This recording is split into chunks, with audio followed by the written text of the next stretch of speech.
Hey guys, Dan the Wolfman here, martial arts expert with 4 black belts, going on 36 years of training, trained all kinds of different styles, been around the world, trained with the best fighters and instructors in so many different styles, MMA fighters, etc., and so forth. People have already really enjoyed what I published yesterday, the top 5 mainstream martial arts.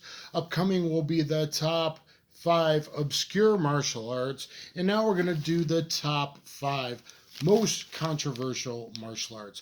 I suggest everybody go back in my playlist. I've offered a lot over the years when I was a bit younger, training, sparring, grappling all these fighters, narrated versus 30 top MMA champions, 10 narrated crazy catch wrestling submission highlight videos as I traveled the world as a brown belt, going with all kinds of pro MMA fighters, judokas, jiu-jitsu guys, wrestlers, etc. So, guys, make sure you go and check that out, or go to my website, danthewolfman.com, or thecombatsystem.com. All right, so now we're going to talk about the controversial martial arts. And starting at number 5, we got Indonesian Silat. Silat looks so cool, and they do these cool hand movements, and they chop the heads off chickens and do blood magic, and they do all this cool stuff and twisting low stances, and they eagle claw your throat, but mostly they hop around and throw bad taekwondo kicks for the most part and fall off balance all the time. So my opinion on Silat, though I love the movies The Raid and Raid 2 Redemption, and I really like The Night Comes For Us and all that kind of UA style action, and Mortal Kombat guy that's probably going to take my role in the reboot of Under Siege. And you should definitely look at my Under Siege reboot Above the Law redo video, my Above the Law Seagal doing the action and then me doing very similar action. My daddy that doesn't want to get back to me. Be nice to hear from you. Anyway, Silat, it looks cool, but I've never been overly impressed. I've never found anyone that impressed me enough that I thought they would have a chance on me in a fight. I've gone to see some good instructors. They had some interesting precision. I remember going to a dojo years ago. One guy did an inside crescent kick, which I do to the balls sideways, and you can see my 100 ways to hit the groin for real, attack the groin for real video. Very funny video I did. And my student, Master Ken. But it was interesting with the ball of the foot. So an inside crescent kick with the ball of the foot, he would do it to the leg against a low round kick. I don't know if he could really pull that off. That's a lot of precision. But you could do that to the groin, foot down, foot up, depending on everything, of course, distance, angles, and all that geometric stuff that people don't understand. But overall, I'm not that highly impressed. Watch my ranking martial arts video. I put the best highlights of every style, including the best highlights of Silat I could find. Really cool sweeps and leg catch takedowns, spinning dragon tail sweeps, Mortal Kombat style, and all of that. However, never been very impressed. UFC 2 alternate fight, I believe it was, versus a bigger judoka. Silat guy came, and then he parried outside here with my Seagal style salute and instantly got thrown to the mat. Keisakatami held there for, I think, over 10, 11, 12, 16 minutes or something before Pardo realized, oh, I could bring this elbow back and elbow the face.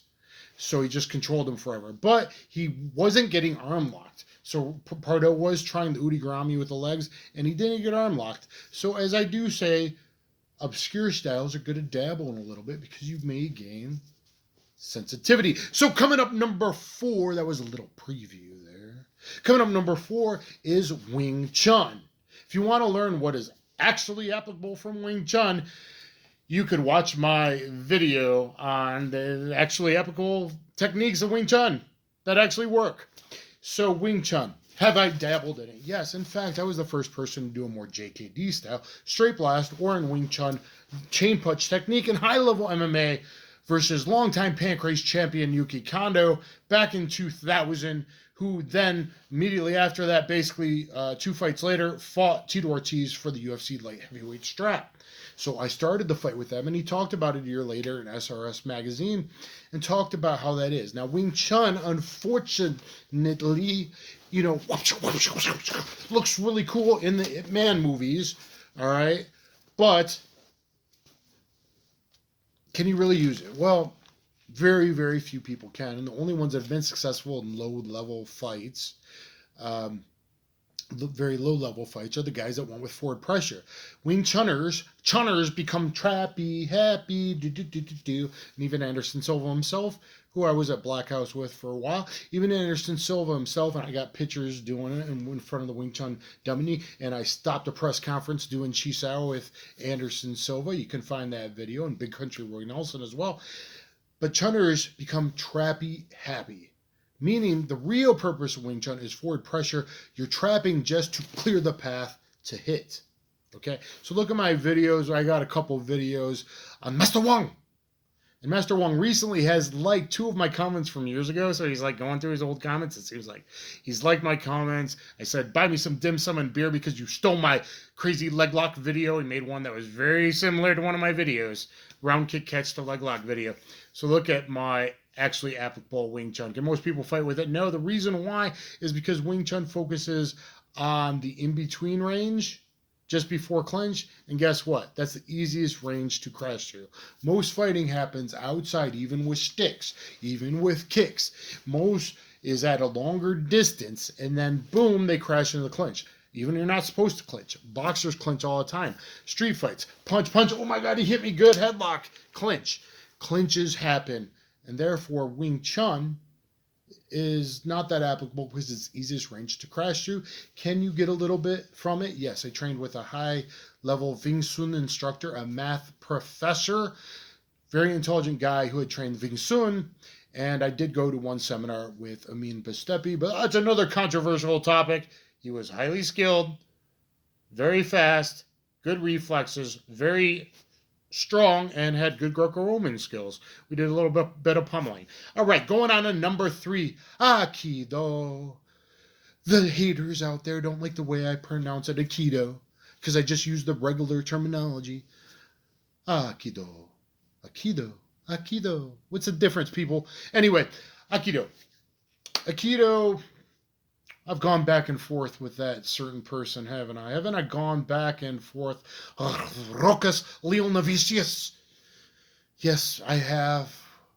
We started as friends, and then became frenemies, and then we were friends, and then we became enemies. I don't know. The drama of it all. Can most Aikidokas fight? Absolutely not. Their training methodology absolutely sucks. They do no real pressure testing, sparring, anything like that. Could some of the old timers? Yes. There are probably like 7, 8 to 10 people in the world, including myself and my friend, a martial arts one-on-one that you should subscribe to, Remy, in Norway. Can they really fight with it? Yeah, we bounced, and we've done it. I've done Kotegaeshi thousands of times.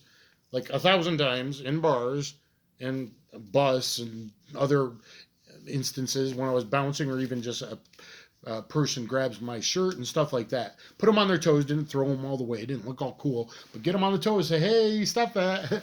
De-escalation. It's for the pre-fight and after-fight phases for people that already knew judo.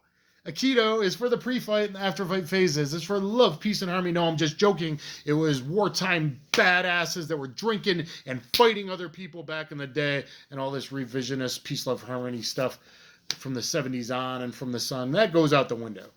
So, can they fight? No. Are some locks from Aikido, which come from Jiu-Jitsu, Daito Ruaki Jiu-Jitsu, and other Jiu-Jitsu rules, do those locks matter? Yes, I have the top 5 Aikido techniques that every martial artist and first responder should know. Very helpful stuff. Has it helped law enforcement, security personnel? Absolutely it has. Should you know judo, jiu-jitsu, wrestling, Muay Thai, boxing, and all that? Of course. But people can't seem to listen because I say some Aikido works. And you definitely need to watch my videos doing standing locks, Aikido locks, versus MMA fighters. My real Steven Seagal Aikido, or now I renamed it MMA, Rokas MMA, Works in Aikido video, whatever I renamed it. It's long. It's a bunch of different guys, a lot of pro MMA fighters, and 3 bigger guys, and all kinds of stuff. I can do it for real. Everyone else can't. I don't know why they suck. Okay? So you do need to look at some of the cool Steven Seagal videos I've put out. My Under Siege reboot, Above the Law redo, my Above the Law remake video, him and then me doing all the fight scenes, and my commentary on Steven Seagal's breakdown, martial arts expert breakdown of Steven Seagal's early fight scenes. It's very entertaining. His early movies were very entertaining, controversial, just like the art. So moving on to number 2 is, we're getting more practical now, 2-in-1, whether you believe it or not, 52 blocks. Does 52 blocks even exist?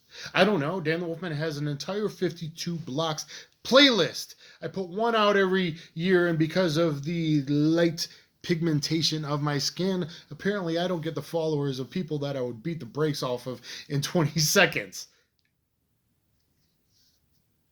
So, not that I want to and all that, but the point is, 52 blocks. Can you come in with elbows, man, and do your off-rhythm stuff?